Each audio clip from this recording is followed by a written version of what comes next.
जय श्री कृष्ण। हाँ, ये हमारा तकिया कलाम होता था और अब जय श्री कृष्ण के साथ जुड़ेगा। ये हमारा तकिया कलाम है जी। मैम अक्सर मैं ना हमारे जो बाकी पॉडकास्ट होते हैं उनसे एंड में जाके कहीं एक सवाल पूछता हूँ कि अगर आपके पास कोई सुपर पावर थी तो आप क्या चाहते?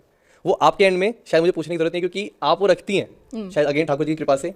Astrology, numerology, palm reading, vastu, आप बोलती हैं अगर फेस रीडर, वॉइस रीडर, आप तिल और मस्से के भी महत्व को जानती हैं। आप कहती हैं अगर हाथ की रेखाई नहीं तो पैरों की रेखाई भी काफ़ी हैं, शायद अंगूठा भी कुछ महत्व रखता है। अब मैम मेरा पहला प्रश्न इसको मान लेते चले कि इन सारी विद्याओं को हमारा यंगस्टर जो चाहता है, हमारे कल्चर से प्यार करता है, हमारी हिस्ट्री से प्यार करता है और इन्हें भी मानना चाहता है, बट कहीं ना कहीं नहीं मान पाता, आप कैसे किसी को ये वैलिडेट या किसी को ये विश्वास दिला पाती हैं कि ये सब काम करती हैं? चाहे वो आपके क्लाइंट्स हो, चाहे हमारे आज व्यूअर्स हो, कोई हो, चाहे आज मैं ही हूँ। अगर मान लीजिए मैं ही कॉन्ट्रडिक्ट कर रहा हूँ कि शायद मैं नहीं मान पा रहा कि क्या ये विद्या काम करती होगी, क्या न्यूमरोलॉजी सही में काम करती होगी, क्या मेरे नाम से मेरे को कोई प्रभाव पड़ता होगा? जब हम किसी की कुंडली पर काम करते हैं, जब हम किसी की कुंडली देखते हैं तो सर्वप्रथम हम उसकी कुंडली में देखते हैं उसका नक्षत्र क्या है। अच्छा। जन्म नक्षत्र क्या है, उसका लग्न कैसा है। अच्छा। ये व्यक्ति का स्वभाव कैसा होगा, ये व्यक्ति अपने जीवन के अंदर किन किन चीज़ों पर कमिटेड रहेगा और किन किन चीज़ों को इग्नोर करेगा। अच्छा। ठीक है। हाँ जी। फिर प्लेसमेंट ऑफ आपके ग्रह कहाँ कहाँ पर हैं, है ना। अगर आपकी कुंडली के अंदर सपोज करिए, हाँ जी, शनि आपके सप्तम में बैठा है, ऐसा व्यक्ति बहुत ज़्यादा अपनी चीज़ों को लेकर फोकस्ड होता है, बहुत फोकस्ड होता है, लेकिन उसकी पर्सनल लाइफ जो होती है वो बहुत अप डाउन चलती है। अच्छा। ठीक है। ऐसे व्यक्ति को अपने जीवन के अंदर समझने वाला, उसे समझने वाला कोई नहीं मिलता, उसे उसके अलावा कोई नहीं समझ सकता। अच्छा, पार्टनर नहीं मिलेगा, उसके माइंड को कोई कभी पकड़ नहीं सकता। क्यों? क्योंकि ऐसा व्यक्ति जो होता है वो बहुत आगे तक की सोच के काम करता है। वो प्रेजेंट में रहकर कभी काम नहीं करेगा, हमेशा आगे की सोचकर काम करेगा।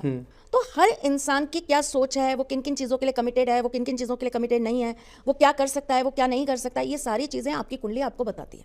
अच्छा। ठीक है जी। इसी प्रकार से आपके पास धन कैसे रहेगा, धन कहाँ से आएगा, धन का सोर्स कैसे रहेगा। अगर आपने कर्जा बहुत ले लिया तो आपके पास धन टिकेगा या नहीं टिकेगा।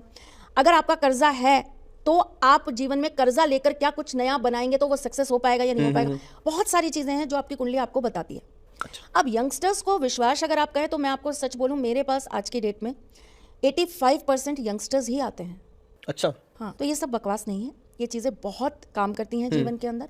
अगर कोई सही व्यक्ति आपको ज्ञान दे रहा है इन चीज़ों का तो डेफिनेटली आपको उससे बहुत प्रॉफिट होता है, आपको सही डायरेक्शंस मिलती हैं, आप सही तरीके से अपने लाइफ का पाथ चुन पाते हैं, चूज कर सकते हैं। कई बच्चे मुझसे कहते हैं हम चाहते हैं हम सरकारी नौकरी करें। हाँ जी। बहुत बच्चों के क्वेश्चंस आते हैं, कुंडली में ही नहीं है सरकारी नौकरी। कैसे पता लगता है?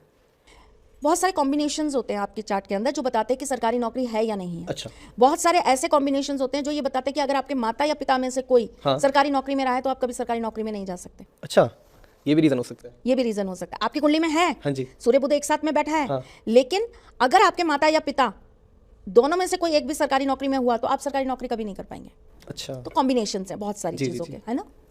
कईयों में ऐसा होता है कि आपकी पत्नी सरकारी नौकरी करेगी पर आप नहीं कर पाएंगे। अच्छा शायद आप उनसे ज़्यादा स्मार्ट भी हो तब भी वो कर लेंगे, आप नहीं कर पाएंगे।